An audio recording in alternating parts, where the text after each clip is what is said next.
मैं आपकी नाभि से प्रकट हुआ हूं, आप मेरे पिता हो। पर ब्रह्मा जी ने भगवान विष्णु से प्रश्न किया कि मुझे मेरे पिता का नाम मालूम है, क्या आपको अपने पिता का नाम मालूम? ये ब्रह्मा शिव महापुराण की कथा चल रही है, थोड़ा सावधानी से सुनना। ब्रह्मा जी का चरित्र कोई साधारण चरित्र नहीं है।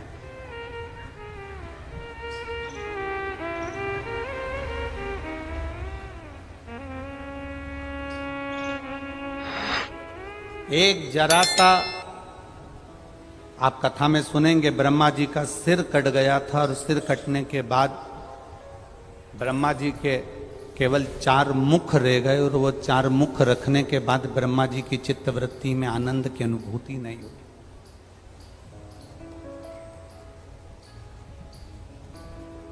ब्रह्मा जी ने प्रश्न किया कि मुझे मेरे पिता का नाम मालूम है, जिन्होंने मुझे प्रकट करा। मैं आपकी नाभि से प्रकट हुआ हूं, कमल के पुष्प के ऊपर मेरा जन्म हुआ है।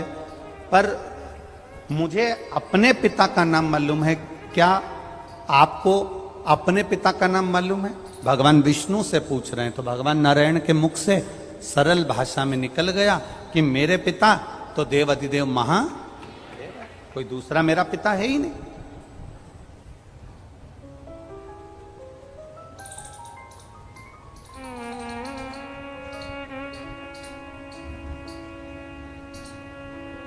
भगवान विष्णु मेरे पिता है, भगवान शिव मेरे पिता है। अच्छा, कई लोग कहते हैं गुरुजी ये आप कह देते हो कि भगवान नारायण के पिता भगवान शंकर हैं, तो ये कथा कहाँ कहाँ मिल सकती है? तो हम उनसे कहेंगे कि शिव महापुराण का भी स्मरण कर लें, विष्णु पुराण का भी स्मरण कर लें, गर्ग संहिता का भी स्मरण कर लें, पद्म पुराण का भी स्मरण कर लें और स्कंद पुराण का भी स्मरण कर लें। अगर आप बहुत दूर नहीं जा सकते तो बद्री विशाल की कथा को उठाकर देख लीजिए।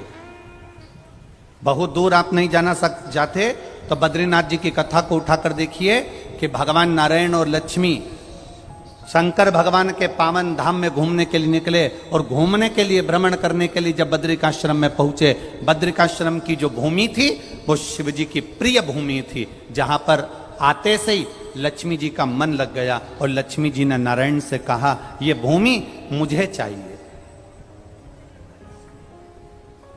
ये भूमि मुझे चाहिए।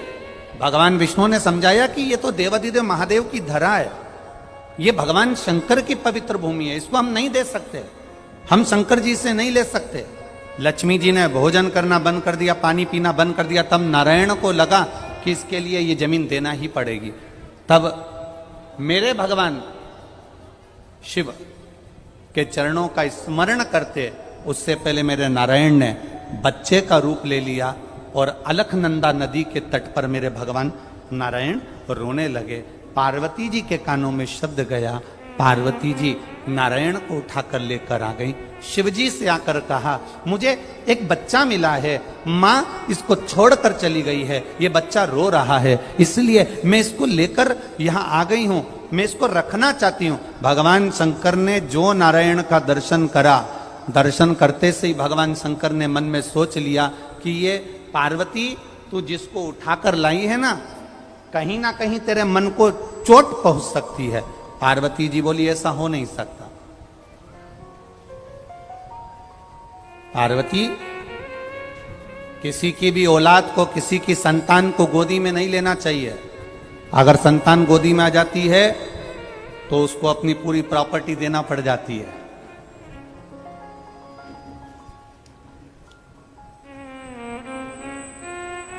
अगर संतान गोदी में आई है ना तो उसकी पूरी प्रॉपर्टी तुम्हें देना पड़ेगी।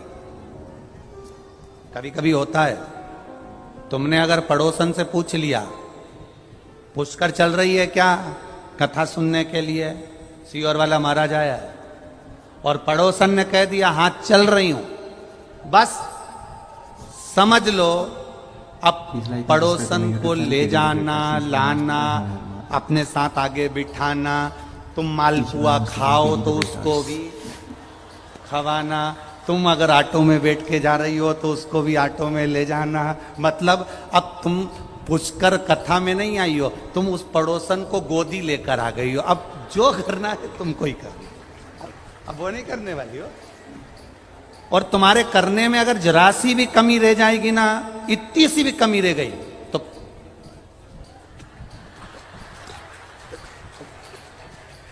अब तुम बैठी यहां, वो बैठी वहां, और वहीं से तुमने उसको जो देखा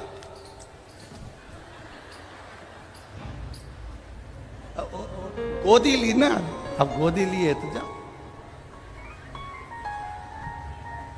अब गोदी लिया है तो अब भगवान कह रहे हैं कि किसी की संतान को गोदी नहीं लेना। नहीं नहीं नहीं, नहीं। मैंने तो गोदी ले लिया। शाम का समय हुआ, भगवान नारायण जो बच्चे के रूप में हैं, शंकर भगवान और पार्वती मैया उसको कक्ष में छोड़कर कुंडी लगाकर बद्रिकाश्रम में चल वापिस आए। और जब वापिस आकर देखा तो कुंडी खुली नहीं, अंदर से दरवाजा बंद। तब पार्वती मैया क्रोध कर कर श्राप देती, उससे पहले नारायण सामने निकल कर आ गए और उन्होंने कहा, ये बद्री का आश्रम हमको अच्छा लग रहा है, आप ये बद्री का आश्रम हमको दे दो। भगवान ने कहा ठीक है। बद्री का आश्रम नारायण को दे दिया। केदारनाथ जी में भगवान शंकर, केदारनाथ जी में भगवान शिव खुद जाकर निवास करने लगे।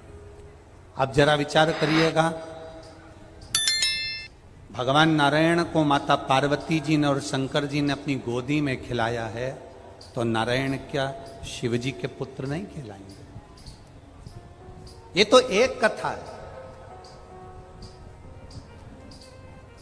भगवान विष्णु की अगर शादी करी तो भगवान शंकर जी ने करी।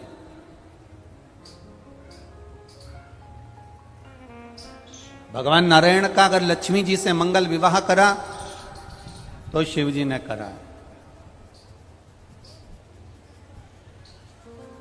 ये सहजता नहीं है महाराज भगवान। अब ब्रह्मा जी ने कह दिया कि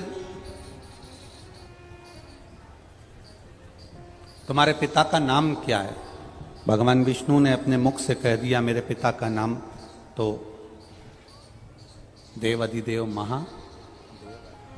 बहुत बहुत सावधानी की कथा है। कितनी सुंदर बात भगवान विष्णु ने कही कि मेरे पिता भगवान देव अधिदेव महादेव। हमारे जैसी मूर्खता कभी देवता नहीं करे। हम जब भी नाम लेते हैं तो अपना खुद का लेते हैं, अपने परिवार का लेते हैं। ये प्रॉपर्टी किसकी है? तो कहा मेरी है। हमारे पिताजी की प्रॉपर्टी है, हमारे दादाजी की प्रॉपर्टी है। दुकान किसकी है? हमारे दादाजी की। मकान किसका है? हमारे दादाजी का। घर किसका है? हमारे काका जी का था, दादाजी का था, दादाजी से हमको मिला, हमारे पति को मिला, ऐसे मिलते मिलते गया। बेटा किसका? हमारा। बेटी किसकी? हमारी। परिवार किसका? हमारा। ये हमारी मूर्खता है। कभी सीखना तो महादेव से और भगवान विष्णु की कथा से सीखना। ब्रह्मा जी ने भगवान नारायण से पूछा कि तुम्हारा पिता कौन है?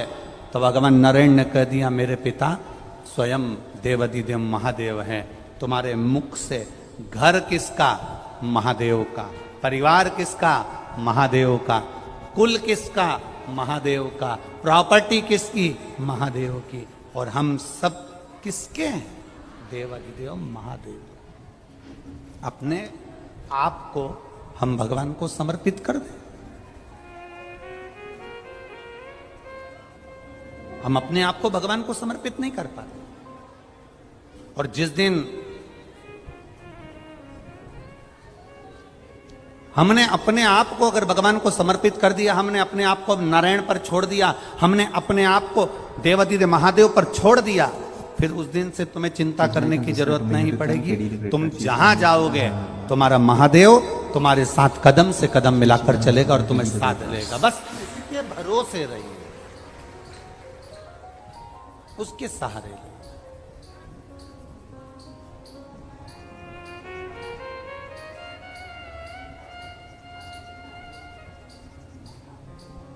खाली न जाता कोई दर से तुम्हारे, खाली न जाता कोई दर से तुम्हारे, मैं भी खड़ा हूँ नंदी बाहें पसारे, अपने हृदय से लगा लो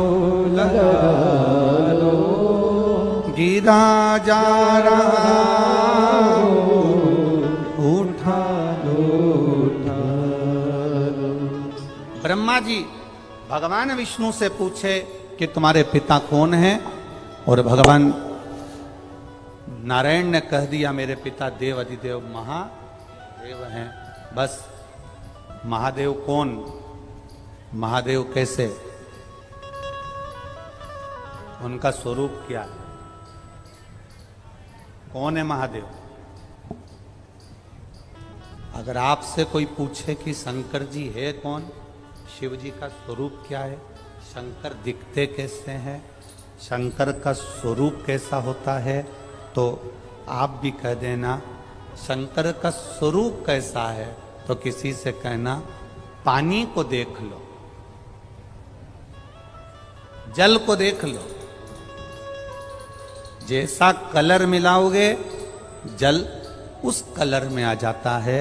मेरा महादेव भी ऐसा ही है, जो भजता है वो स्वयं महादेव के तुल्य होता चले जाता है, उसके स्मरण में डूबने वाला उसके जैसा होता चला जाता। अब फिर किसी ने कहा कि ब्रह्मा जी कैसे व्यवस्था करेंगे, तो हमने कहा देखो हमारे घर में एक धर्म पत्नी होती है तो 10-20 मेहमान को झेल लेती है, उनकी तो 2 हैं तो झेले से तो सब। ब्रह्मा है वो, ब्रह्मा साधारण नहीं है, संपूर्ण ब्रह्मांड का, संपूर्ण तीर्थों का, संपूर्ण धामों का, संपूर्ण पुष्करणी का एक गुरु है, और वो पुष्कर राज है, साधारण नहीं है, वो पुष्कर राज है। अब हम ब्रह्मा जी के घर नहीं आए, हम अपने गुरु के घर आए। अब गुरु के घर जाते हैं तो सारी व्यवस्था कौन करता है, गुरु करता। अब सौंप दिया इस जीवन का सब भार तुम्हारे हाथों में, हे हार तुम्हारे हाथों में, और जीत तुम्हारे हाथों में। बस अब तुम जब उसके भरोसे पर आए हो, उसके अनुसार आए हो, थोड़ा डीले कम करो, आप उसके भरोसे आए हो, उसके अनुसार आए हो, तो उसके भरोसे पर रहो, साधेगा वो, संभालेगा वो।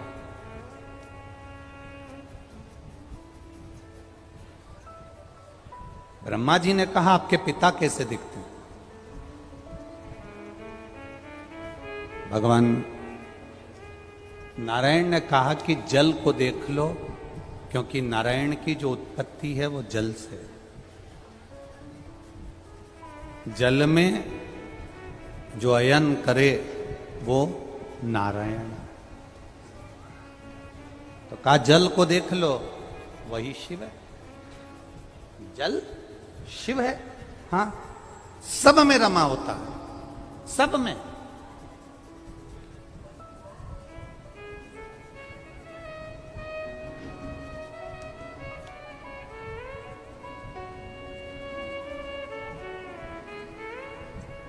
प्रत्येक शिव जी पर चढ़ा हुआ प्रत्येक शंकर के मंदिर में शंकर जी पे चढ़े हुए जल को आप आचमन कर सकते हो, प्रत्येक शिव मंदिर का। केवल एक शंकर भगवान का शिवलिंग ऐसा होता है जिसके ऊपर चढ़ा हुआ जल का आचमन अपन नहीं करते, वो होता है पारत का शिवलिंग, पारे का शिवलिंग। कौन सा शिवलिंग है? पारत का शिवलिंग। पारे का शिवलिंग, एक शिवलिंग पारत का ऐसा होता है जिस पे चढ़े हुए जल का आचमन अपन नहीं कर पाते। बाकी के जितने शिवलिंग है, जितने शंकर भगवान के स्वरूप हैं, पाषाण का हो, लकड़ी का हो, जिस भी स्वरूप में हो, हीरे का हो, पन्ने का हो, सोने का हो, चांदी का हो, पीतल का हो, तांबे का हो, एल्युमिनियम का हो, लोहे का हो, जो शिवलिंग है, कांच का हो, स्फाटिक का हो, जो शंकर भगवान के शिवलिंग है, हम उसका आचमन कर सकते हैं, हम उसको पी सकते हैं, हम उसका आचमन कर सकते हैं। केवल एक पारत का शिवलिंग ऐसा होता है, पारे का शिवलिंग एक ऐसा होता है जिस पर चढ़ा हुआ जल का हम आचमन नहीं कर पाते। उसी तरह जैसे पारे पर चढ़े हुए जल का आचमन साधारण मनुष्य नहीं कर पाता, उसी तरह भगवान शंकर के चरित्र को, भगवान शंकर के स्वरूप को, भगवान शंकर के स्वरूप को साधारण मनुष्य नहीं पहचान। बहुत कठिन है भगवान शिव को पहचान, बहुत कठिन। शिव को जानना बहुत कठिन। हम पहले भी कथा में कहे, आज फिर कहते हैं। आप लोग तो आ गए यहाँ कथा सुनने के लिए, कथा सुनकर 7 दिन में, आज 5 तारीख है, 11 तारीख को आप लोग चले भी जाओगे, पर तुम्हारे आने से सबसे ज्यादा चिंता अगर व्यापती है तो मेरे देवादिदेव महादेव को लगती है, सबसे ज्यादा चिंता उनको लगती है। कारण क्या है? महादेव को चिंता ये लगती है कि आ तो गया है, विश्वास कर कर, भरोसा कर कर, दृढ़ता लेकर, कि सियोर वाला महाराज कहता है कि जो शिव महापुराण की कथा सुनता है, शंकर की कथा को जो धारण करता है, शिव तत्व को जो धारण करता है, मेरा देवादिदेव महादेव उसकी गोदी भरता है, उसकी झोली भरता है। आप आ तो गए हो, चिंता उसको व्याप जाए।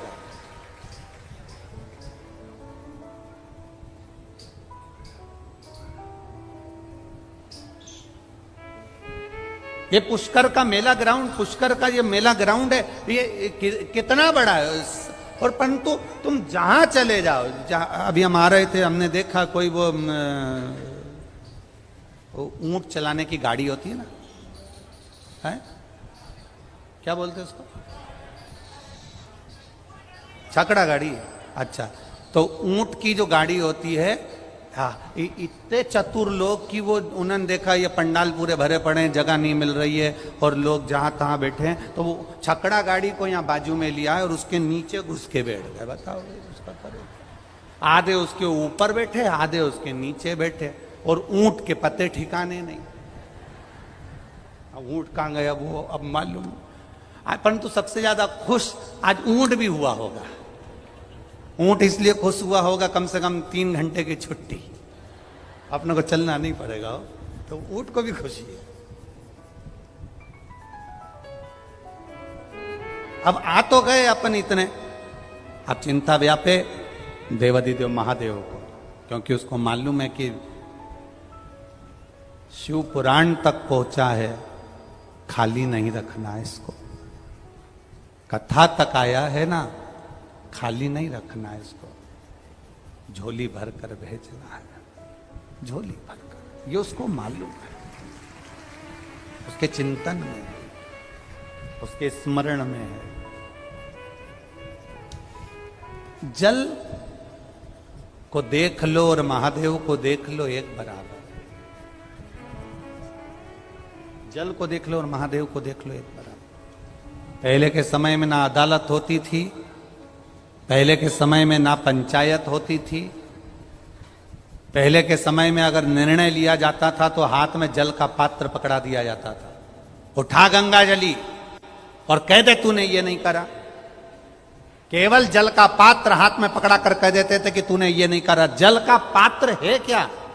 जल का लोटा है क्या? जल है क्या? शिव महापुराण की कथा कहती है ये जल का जो स्वरूप है ये शिव तत्व है, ये शंकर का स्वरूप। और बहुत सावधानी रखो साहब जल के मामले में। हम फिर कहना चाहेंगे जल है तो कल है। अपने दादा बाबाओं ने तो जल नदी